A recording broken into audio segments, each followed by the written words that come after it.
Welcome to today's Council on Foreign Relations meeting with Roberta Metsola, President of the European Parliament. I'm Jane Hartley, most recently U.S. Ambassador to the United Kingdom, and in the Obama administration, U.S. Ambassador to France, and I will be presiding over today's discussion. It's a real pleasure to welcome back to the United States the President of the European Parliament, Roberta Metsola. This is President Metsola's third visit to the U.S. in just 3 months, an impressive pace that reflects not only her personal commitment, but also the European Parliament's deep investment in strengthening the transatlantic bond.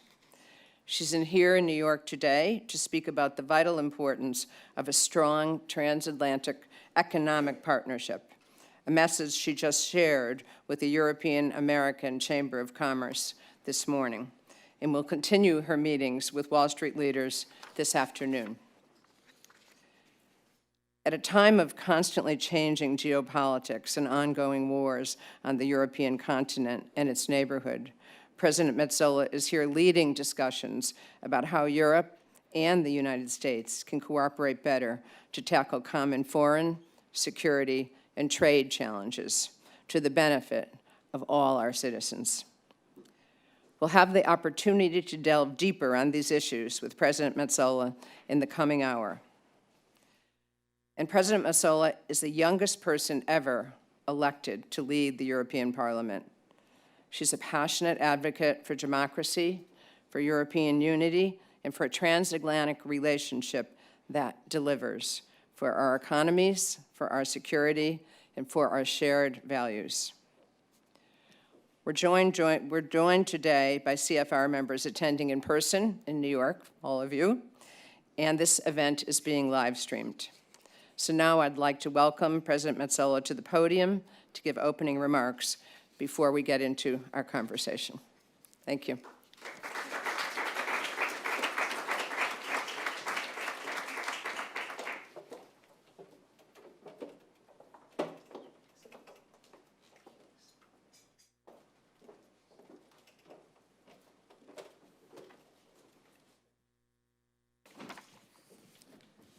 Thank you very much, Madam Ambassador. Good morning to you all. It's truly a pleasure to be here. Thank you to the Council on Foreign Relations for having me today and for continuing to support again and, as always, open and informed debate. The European Parliament is deeply committed to strengthening the transatlantic bond, and I wanted to start with this because this is mostly the question I'm asked whenever I come to the US. We share a history, our common values have shaped the globe, and the outlook for the future must remain in lockstep with each other. This is a statement that I would not have had to make not so long ago. It was a given. We took it for granted, something so obvious that it barely needed mentioning. But the world has changed. Things we took for granted are under question. Truths that we thought to be self-evident are up for discussion. The signs are there, and we must be ready to face this head-on. Now, around the world, we will keep seeing strong men being pitted against strong elections. We see solid institutions viewed as a hindrance rather than a virtue. Multilateralism and cooperation painted as weakness instead of the strength we know them to be. So the way that has guided the West and our transatlantic relationship for the last 80 years is shifting, and we absolutely cannot bury our heads in the sand. On the contrary, we must stand up and show the value of democracy to deliver tangible change for people who feel disengaged, disenfranchised, and disappointed in politics. And that's part of the role of the European Parliament, whom I lead in today's world. It is the same issue facing your Congress. It is a challenge we understand, and one that we are determined to meet, because the truth is more people live in countries where they can't choose their leaders than in countries where they can. And today, only a quarter of the world's population lives in a democracy, the lowest in half a century. And that's the reality. After the fall of the Berlin Wall, we thought that liberal democracy had won. Maybe we were too confident, too complacent.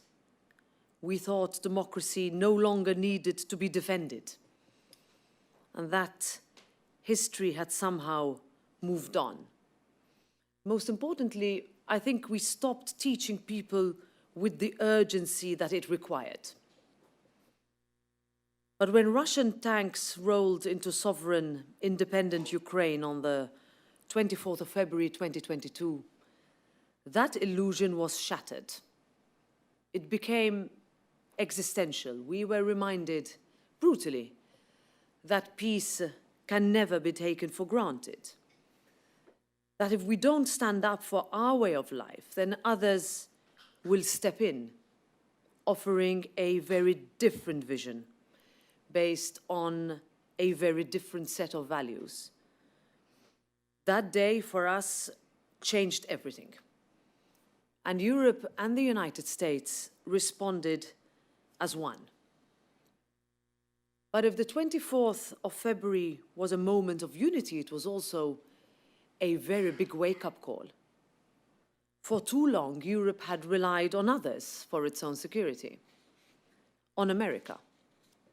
That is changing. Since 2021, EU defense spending is up by more than 30%. Almost all of EU NATO members now meet the target of 2% of GDP, and many have already gone beyond it. Just last week, NATO defense ministers agreed to work towards 5% of GDP overall, with 3.5% on core defense spending and 1.5% on infrastructure and resilience. We regularly ask Europeans across all 27 countries what they think, right? Where we're going, where they think we should do more, where they think we should do less, what are their challenges. Today, in the last census, the last survey we conducted, the result was stark. 2/3 of Europeans want the European Union to play a greater role in protecting them. And at the European Parliament, we are responding by driving joint defense procurement, by investing in industrial capacity, and by cutting red tape. Not to duplicate NATO, but to reinforce it, because we know that a stronger Europe means a stronger alliance. Of course, security today is more than about just weapons. It is about disinformation. It is about foreign interference and the deliberate erosion of trust, and that is part of our daily reality today. Disinformation is one of the most serious threats that we face. It chips away at confidence in our institutions, it deepens divisions, and it's getting smarter. So we have no choice but to get smarter too. And that's why the work of organizations like the Council on Foreign Relations matters. Not just to shape debate, but to cut through the noise, to challenge our assumptions. But politics, of course, cannot only be about managing threats, it also has to offer hope. Hope for those still living under oppression, who look to the European Union and to the United States as symbols of freedom. The European Parliament has always been the voice of those who believe in Europe's power to change lives. Now, it was never about making everyone the same, but it was about creating opportunity and a shared sense of belonging. And we come together in believing that it is that same spirit that must guide us now. We have proudly stood for humanity, but sometimes our efforts haven't always come through in the way that we would have liked. That's true for many politicians in Europe, in the United States, and around the world, particularly when we look at the Middle East post-October 7th. It is easy to understand the feelings of helplessness, of anger, of grief and pain felt by so many. Their horror is real, and we absolutely cannot allow the gap to grow between the answers that they demand and the solutions that politics can offer. It is not always to explain the small, sometimes painful steps we take to save lives, that we are the #1 provider of humanitarian aid, that the European Union, through our EU Border Assistance Mission, EUBAM, was critical to supporting the last ceasefire and getting so many sick and wounded children out of Gaza. And we need to speak more clearly about what we can do to find a way forward, about the urgency of getting more aid into Gaza and ensuring its distribution, about the hostages, including EU nationals still being held by Hamas, about the role of Iran, about rising anti-Semitism everywhere, about the new generations of extremism that we see, about what happens the day after, reconstruction and the need to support legitimate leadership while disbanding Hamas and offering security to Israel. Now, peace is not an abstract concept. It is something we are asked a lot. What do you mean by peace? What do you think when you use the word peace? Sometimes in a way that does not lead to peace. It only works if it's more attractive than war. And we must show people that peace is not only possible, but that it's desirable. The best driver against radicalization is hope. So for us, a two-state solution that gives that perspective is the way forward. It is what the European Parliament has called for. We understand that Hamas can never be a part of that. They offer only bloodshed, not solutions. And that is why we have always been careful not to equate the terror of Hamas with all Palestinians. As President of the European Parliament, I went to Kfar Aza, one of the kibbutzim that was under harsh attack and lost so many of its residents. I went to the Nova festival place when bodies were still on the ground. I entered Gaza with our aid trucks as we pushed for more. I've sat down with Israelis in Jerusalem and Palestinians in Ramallah. I've cried with hostages that were released and hugged relatives of those who could not be released. I hugged teenagers who saw their homes destroyed and their friends killed. And there are those who want to find solutions, and I'm proud to count the European Parliament among them, and we will always be a place of dialogue that brings people together, and we're ready to play that role again now. The answers we need are not in Facebook likes or in retweets, but in hard work, in dialogue, in diplomacy. Even then we may fail. But if there is even one chance that our efforts could help, even a remote one, it would be a dereliction of duty not to try. And I'm in politics for this reason, to take those chances. I was in Ohio 2 weeks ago, in Dayton, to mark 30 years since the Dayton Accords, a reminder of what Europe and America can achieve when we lead together, when people do take chances. But being there also brought something into focus, the growing gap between people and politics. Many have lost faith. They want change. And when mainstream politics fails to offer answers, people start to look elsewhere. That disillusionment isn't unique to the United States. It's growing across Europe too. We just had the 1-year mark today and tomorrow, of last year's European elections where we all got elected to the European Parliament, 720 of us. In those elections, what we call the political centre held, but only just. Voters are restless, and they're right to be. It's our job to show that democracy works, not just on election day, not just in principle, but in practice. And that means delivering, especially for young people.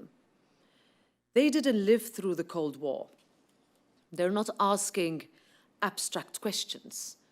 They're asking very concrete ones about their future. Can I find a job? Can I afford a home? Can I build a life? And if our political system does not offer credible answers, real ones, deliverable ones, to those simple questions, then no speech will convince them that democracy is the answer. And that's why, in conclusion, I would wrap it by saying that this transatlantic bond that we have, that we treasure, that we cherish, that we've believed in blindly all these years, matters more than ever. Because yes, we are the world's two largest economies, fully integrated, interdependent, but more than that, we are two parts of a single democratic community shaped by common sacrifices, rooted in shared values and committed to building a better future. When we lead together, we change the course of history, and we can do it again now. Thank you.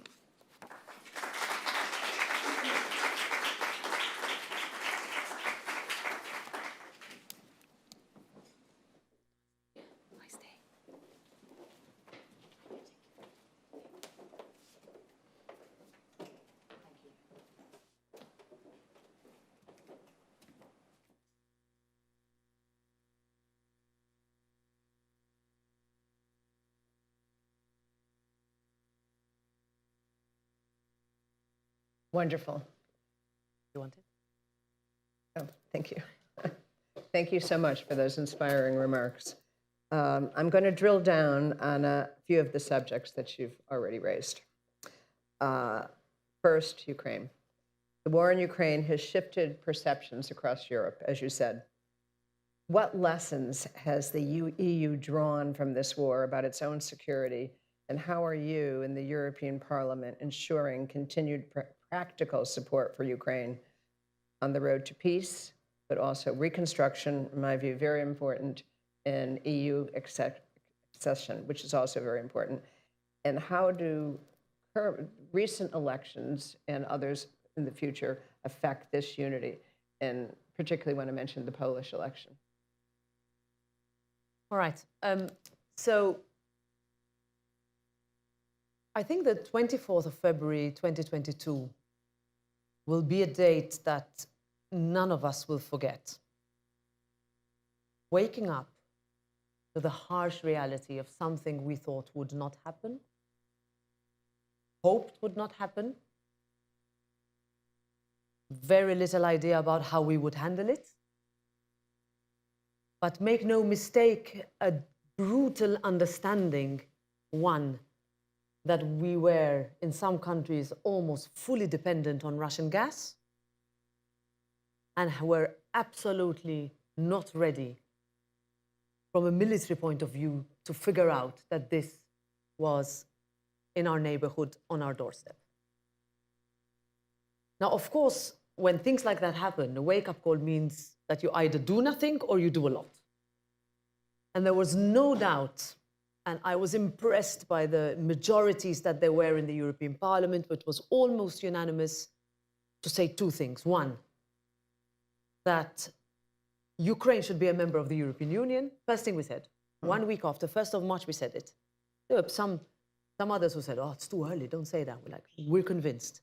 And two, is that if we abandon countries that are being invaded in our neighborhood, then what could happen to the other countries? Our Baltic colleagues told us, we told you so, and you never listened. We went faster in diversifying our energy mix. We realized we had barriers to trade for movement of military infrastructure, equipment, even helmets from one country to another, licensing, etc. But what we were mostly impressed by is the resilience of the Ukrainians that we still see today. And that we would not be doing our job or not taking our responsibility if we do not stand by them. That meant that since then, as I said, we have increased by 30% our defense expenditure. Is it enough? We know now. We are being told, we understand, and we say it. This will be a crucial part of the NATO summit in a few weeks, is that we need to do more, but that it also means that we need to stay united. So I would never have thought that we would be in a position at unanimity, in other words, all 27 countries, coming together, also by extension, having a closer relationship with the UK over the past couple of years, that we would have the possibility to have unanimity. In other words, every single member state saying yes for 17 packages of sanctions. We did that together with the US. There is preparation for the 18th. Was it always easy? Of course not. But that also showed that we can be unanimous.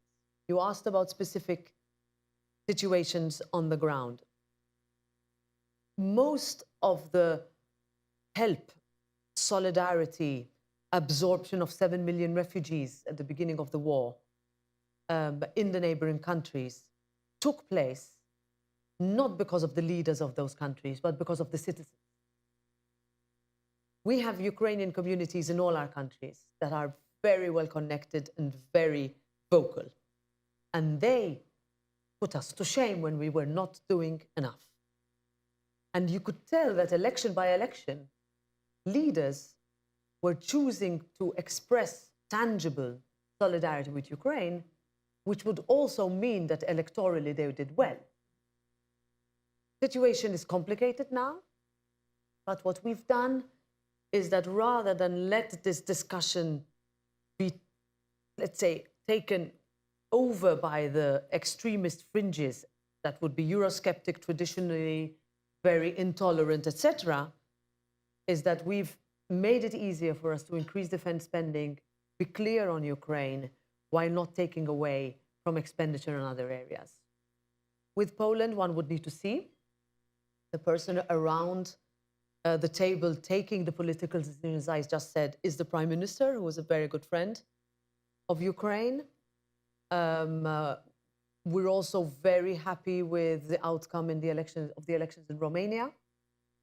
And we have a couple of very important elections coming ahead, Hungary being one of them, but also very vocal Ukrainian supporters that have also been elected. So recent elections in Germany, Chancellor Merz was here last week, incredibly vocal and clear, and Portugal, just to give you some examples.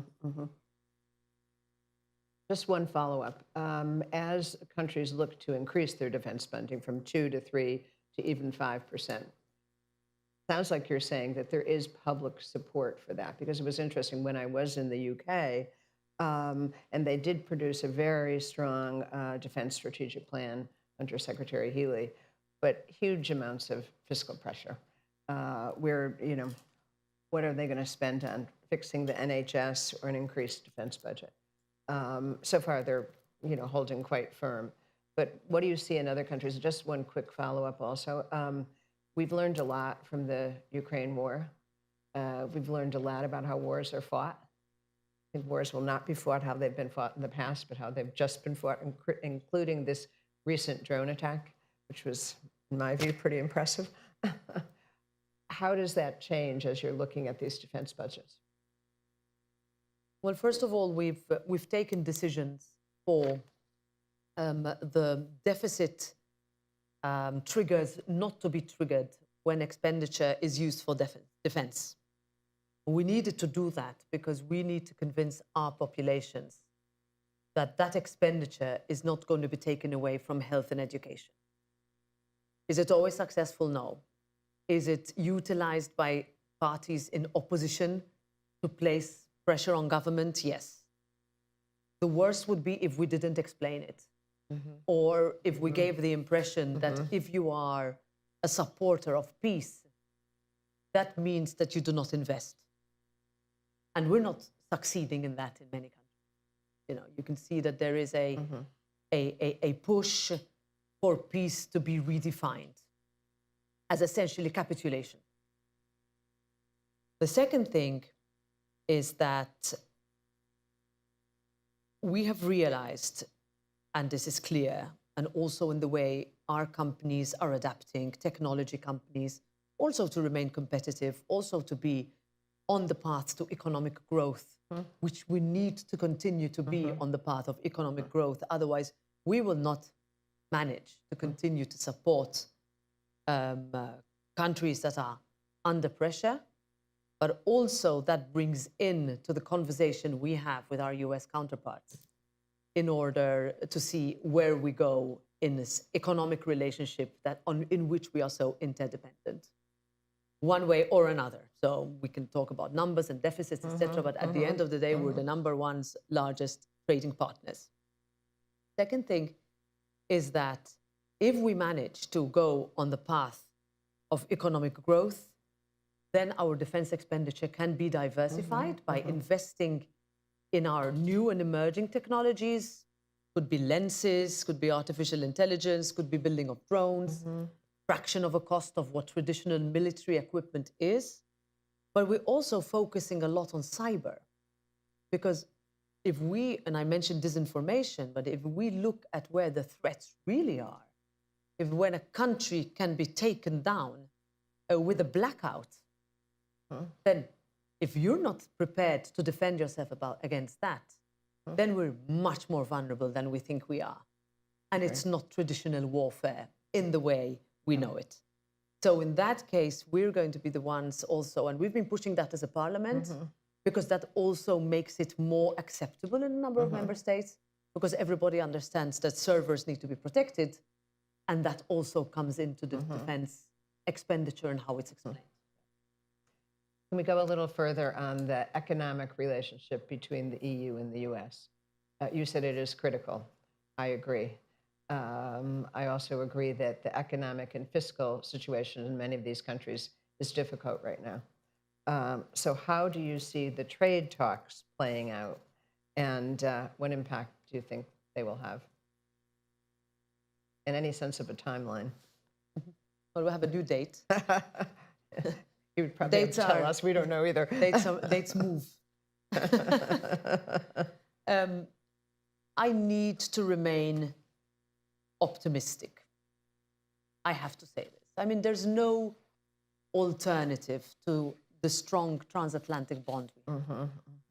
Now, we speak to our colleagues. I'm in regular contact with Congress. My counterpart is Johnson. We discuss as to who has the more difficult parliament to run. I think he's winning on that. I have 8 political groups, but we sometimes find ourselves with votes that are 330 votes on one side, 330 votes on another side. And it really goes down to the wire on many issues, some emotional, some less emotional. We have, in total, if you look at this relationship, it supports 16 million jobs across the Atlantic. And I think we owe it to ourselves to try our best to make sure that those are protected. I would be honest and self-confident, honest in understanding that we have underspent. We have relied on the United States for defense. We've always thought we could geopolitically outsource our problems. Harsh reality, not just happened. Since the Russian invasion, needs to be dealt with. Have we done enough? No. It's also self-inflicted. We are over-bureaucratic. We have 27 different ways of defense systems and instruments and equipment. And therefore, we could be smoother, more agile, etc. At the same time, we've not been clear enough, and that's where our self-confidence should come, as to the fact that, outside North America, we are the largest consumer of most US goods. Two, that we are a continent with a huge possibility to grow economically in terms of personal purchasing power that is recognized by US companies that invest in Europe, but also by European companies that have been here for decades. That self-confidence and that honesty needs to come in lockstep with the services deficit. In other words, that when you put goods and services together, the big trade deficit almost shrinks to a few billion. We need to be able to say it, but with understanding that we can improve, that we could do things better, and perhaps I'm a big believer in person-to-person relationships.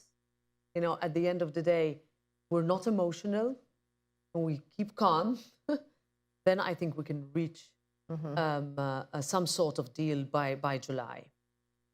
The NATO summit will be important for any side meetings that need to take place just before the European Council, where we will set our position. I am very encouraged by the positive outcome of meetings such as with the President of France, the Prime Minister of Italy, Chancellor Merz of Germany last week. I am optimistic when I see that. I'm confident that these are individuals that have been able to present the case, and that will not, let's say, that will make it easier for us not to go down a protectionist race to the bottom where everyone will lose. Your point on services is important. The UK has been using that argument for quite a while now. We were too late in putting it forward, so. Very important. One thing, you talked a lot in your remarks about democracy. So how is the European Parliament and you using its global network of parliamentary partners to counter disinformation and malign influence? And what role do transatlantic ties play in that? Because, you know, it's key for all of us, in my view, to protect democratic systems worldwide. So we have a long-standing partnership with Congress in this regard, and we have found also the ability to align on certain statements when it came to Iran in the past, Venezuela, protection of minorities. We've been really good at that. It could be better, of course. We could talk more, and we have a 5-year term. Congress has a 2-year term, so, you know, there's a different pace. We value, so as a parliament, we value our role in supporting parliamentary democracies everywhere. And we have a very good system of helping countries, especially close to us, Western Balkans, Moldova, Ukraine, in aligning their systems with ours. So to give you an example, Klaus Welle in the audience, he was Secretary General of the European Parliament until a couple of years ago, where we essentially took over the security of the Verkhovna Rada, the Ukrainian parliament, to make sure that they continue to operate in the time of war. We're also working with alignment of legislation. We monitor elections. We're very vocal. We make sure that opposition parties are protected, minorities are protected, religious minorities, etc., are protected. We can do it in a way more than other institutions because we're 720 politicians, essentially, and we really value, we're very present in Latin America, we're quite present in the Middle East and in the Gulf, less present in Asia. It's more complicated there, but our focus will be on the small countries, Moldova being a particular focus of ours, where the influence and the potential Russian interference that could switch an election is extremely high. Moldova is a small country, so it does not require a lot of effort, but if we look away, we lose it. Thank you very much. I think our time may be up. I have one more question, but I think I'm going to cede it because I think now I'd like to invite everybody to join our conversation with their questions. And a reminder for everybody, this is on the record.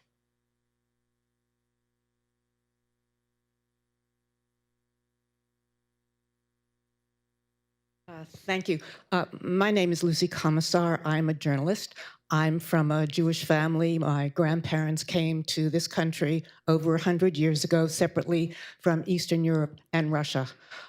My question is how you can talk about values and humanity when you are supporting Israel's genocide of Palestinians on its way to killing 2 million Palestinians. When you talk about Hamas hostages, you don't mention thousands of Palestinians that are hostage in Israeli prisons with no charges. Israelis sometimes brag about torturing some of them, anal rape with pipes. How can you talk about giving food to Gaza when you are supporting Israel, which is carrying out the deliberate starvation of Gaza? How can anybody take seriously your claim to support values and humanity? Shall we collect a few? Why don't we take another one, and then I will answer. we'll do two, and then we'll move on. Yes. Thank you. Chris Isham with CT Group. Question about hybrid warfare. Would you say it's accurate to say that Europe is currently under attack in various forms? You mentioned disinformation, but I'm also thinking about sabotage, the cutting of undersea fiber optic links, and various explosions that have occurred in different European countries. Do you see that threat escalating? Is there any question that Russia is behind it? And what is the response from the EU to these attacks?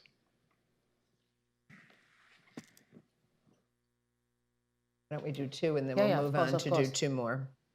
Yeah, thank you. Thank you for the question. Thank you for the openness, and thank you for giving me the possibility to expand on what I said and what we've done. So we were the first ones to call for an immediate ceasefire. I come from a country that is very close to the region. I have visited Israel and the West Bank multiple times. And I have been, in situations where we were the ones who said, look, a two-state solution is the only way forward, how we can do it. I believe also in dialogue. So I'm in constant contact with the authorities of both countries, where I give you just one example. At the moment, there is a flotilla that has just arrived. There is a member of the European Parliament on that boat that I have been speaking constantly to ensure her safety and her security. We fund the EU Border Assistance Mission. It hasn't been so easy. I visited it during the ceasefire. Now it's harder because we needed to make sure for two things: that the humanitarian aid that we were actually voting for, so we're the ones who actually pay for it, make sure it's sent via our national governments, but also from an EU level, gets in to whoever needs it most. There is also, besides the immediate and dire humanitarian aid, a lot of help that needs to be given to the sick people. So we have an operation whereby sick children are taken out in order for them to be provided. To give you one example, with chemotherapy, we sometimes manage to bring them into Israel, sometimes manage to bring them into Egypt. The situation is, make no mistake, catastrophic, and it needs to end. And the bombing needs to end, and the killing needs to stop. And the European Parliament has been extremely vocal on this. We have been clear, sometimes with opposing views coming at us because we have been so clear. But when we say we're on the side of humanity, just like we spoke on the 7th October, we will be on the side of humanity today. On hybrid warfare, we have sort of seen different types of hybrid warfare. I give you one example. We've seen moves of pushbacks, or how do you call them, persons being pushed into the European Union by third countries who want to destabilize and abuse of the most vulnerable people on the planet in the context of a very complicated migration flow. And that was new to us. We saw it through Belarus, for example, being pushed into Lithuania and Poland. We see it similarly through Russia into Finland. Undersea cables, it is sometimes very difficult. First of all, sometimes we don't find out early enough. We have a very difficult situation with the so-called shadow fleets in the Baltic Sea and in the Mediterranean Sea, where we do not know how and whether our sanctions against Russia are working, because we are also vulnerable by some loopholes.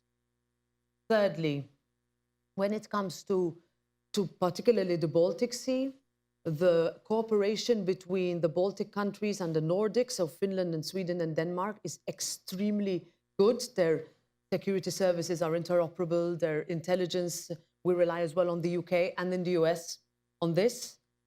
But the reality is that these attacks, even if they are isolated, they are increasing, because it is in those countries that do not elect their leaders interest for us not to exist anymore. And that has put the countries on high alert. It is also what propelled Finland and Sweden to join NATO, something that we would not have thought possible.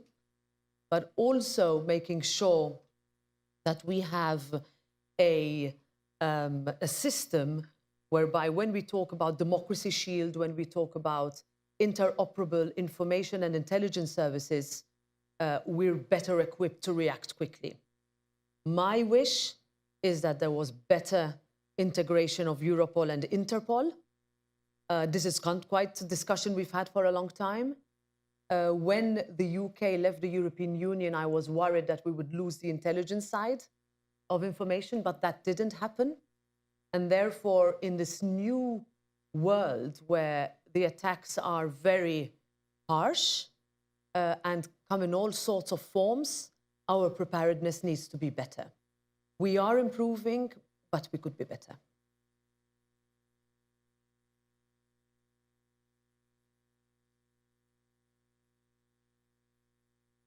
Hi, my name is Hall. I just want to highlight there's another transatlantic relationship you have to manage, and that is between Canada and Europe. So I was hoping to get your perspective on, given how Canada is lately, at least some parts of Canada, are thinking to be closer to Europe. What's your perspective or philosophy of managing that relationship vis-a-vis balancing your existing relationship with the United States? We say welcome to anybody who wants to come closer to Europe. It's a good start. Prime Minister Harper will be in Europe in a couple of weeks. And then actually Prime Minister Carney will be there in a couple of weeks, and we will meet him. He will come to the NATO summit, and then we are trying to get him to do a swing by the parliament, actually. We had a very good and open conversation with Prime Minister Trudeau throughout his time in government. And also, because Canada has the G7 presidency now, that means that there is going to be a lot of meetings and collaboration, even at parliament level. So myself with my counterpart, the Speaker. From an economic perspective, we find ourselves in a situation where a lot of the goods that get to Canada go via the US. So the tariffs could hit that route. But our European companies are ready to, if necessary, have direct trade with Canada. I would also like the trade agreement to finally be ratified by all national parliaments. There's one thing we've learned is that we're slow on trade. It takes us a decade to adopt a trade agreement. That's why Mercosur is in our focus now. And we're examining the possibility of going further with India and some of the Gulf states. If anything, what is happening has triggered the possibility for us to go, faster. And Canada would be a model for us to do that with Prime Minister Carney.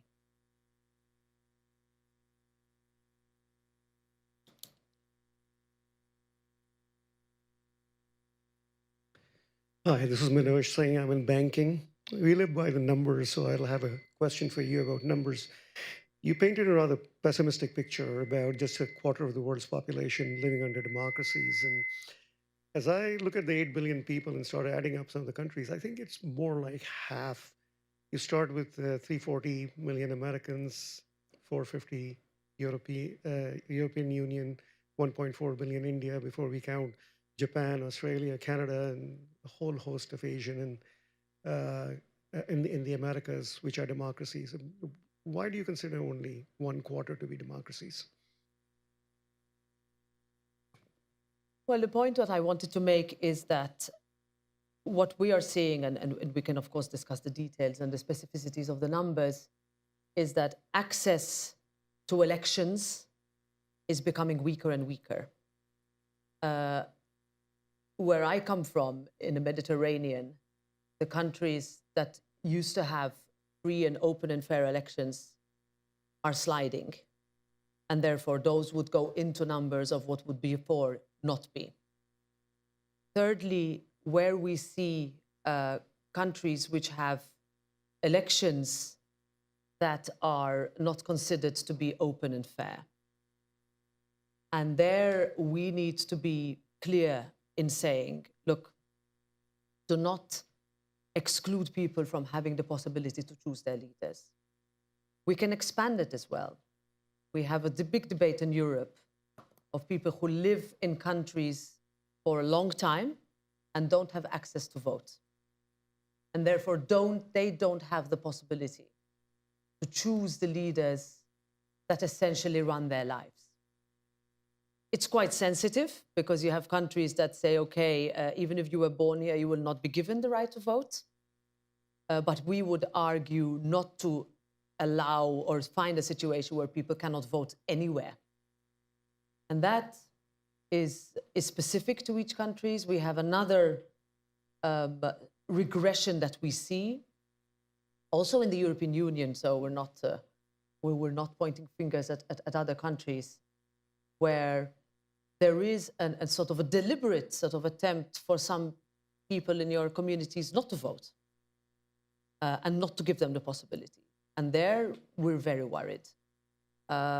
We're making sure that that's why we have people on the ground, that you get to polling booth, that you're given the possibility to choose. But if not, we will need to, work also with international institutions in order to make sure that those elections are fair and that bring you to vote. So that was the context within which we said that the picture is getting bleaker in a way because we see it around us.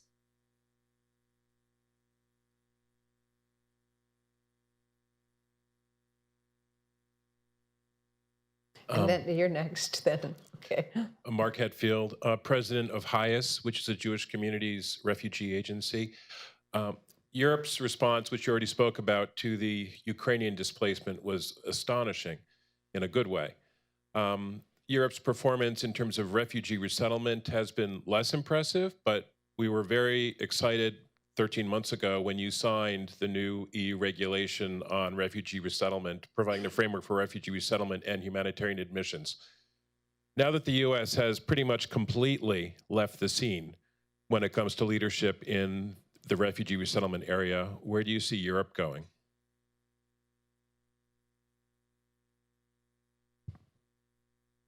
Another one? Yes, one right there. Hello, President Metsola. Thank you for being here today. And of course, thank you for all of your accomplishments.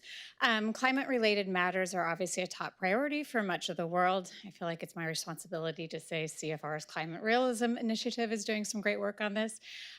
Currently, what are you doing with the European Parliament in holding member states accountable to the commitments on this issue? Thank you. So on refugees, I mean, I mentioned before when sometimes results in the parliament and majorities are so tight, and they're mostly tight when it comes to immigration, for different reasons, ideological, emotional, national, that if you come from a country that is particularly challenged, then those people who live in that country think that they're being left alone. We've been very slow on integration.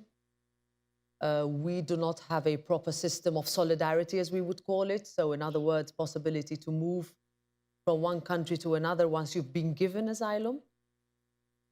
The pact, we call it the Pact of Migration that we adopted in April last year. If we had had to vote for it today, it would not pass with the form with which it was. Why? Because we made a balance between asylum on the one hand and security, and that balance might not find itself in the current majorities. So it was important for us to push it through before the election, so that we send a message to countries that we're serious about having a policy that is fair with those who are in need of protection, that is firm with those who are not, and that was harsh with those who traffic the most vulnerable people on the planet into our continent. Now, the situation is, of course, more global. We used to rely on the US and having sort of global agreements on refugees, protection, some people being given protection and being brought here directly.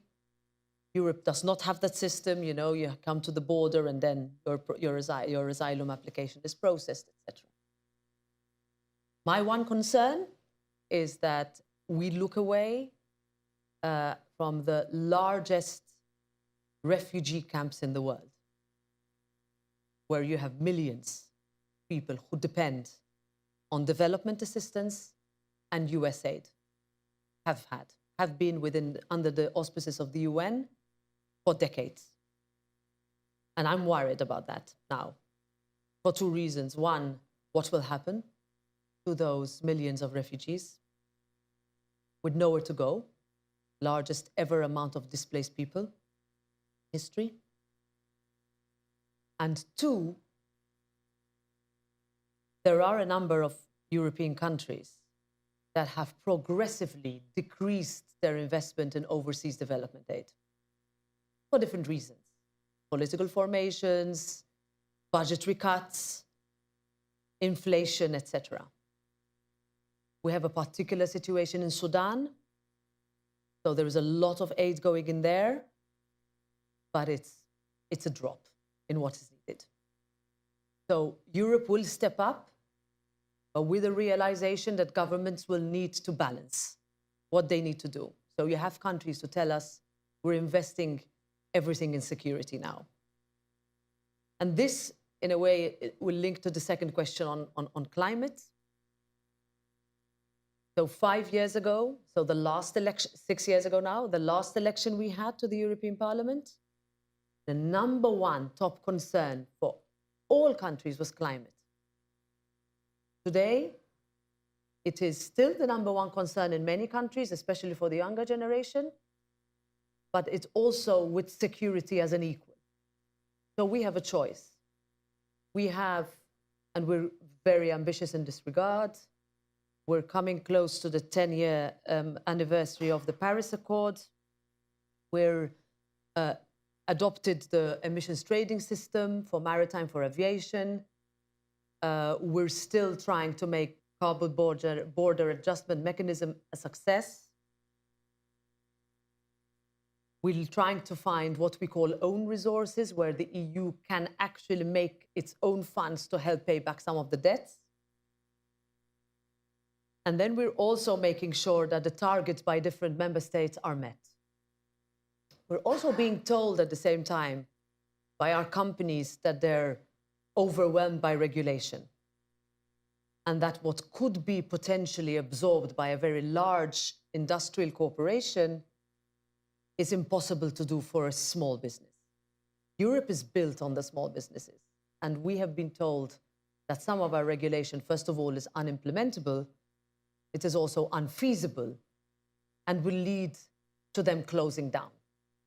So we're trying to seek that very delicate and fine balance in looking at some of the files that we adopted, such as sustainability reporting or due diligence, adopted quite broadly by the Parliament last mandate. But now we are being asked by governments either to pause or even to roll back completely. The Parliament will not be on that side. However, there is call for ambition and realism in a way, where challenges are so high and so immediate that the risk is that our climate goals lose focus. But as a Parliament, we won't do that. And we will push the governments into making sure we're on track. So there is an ocean summit today, right now at the moment, taking place in France. I have 15 of my members there. We will be very present at the COP.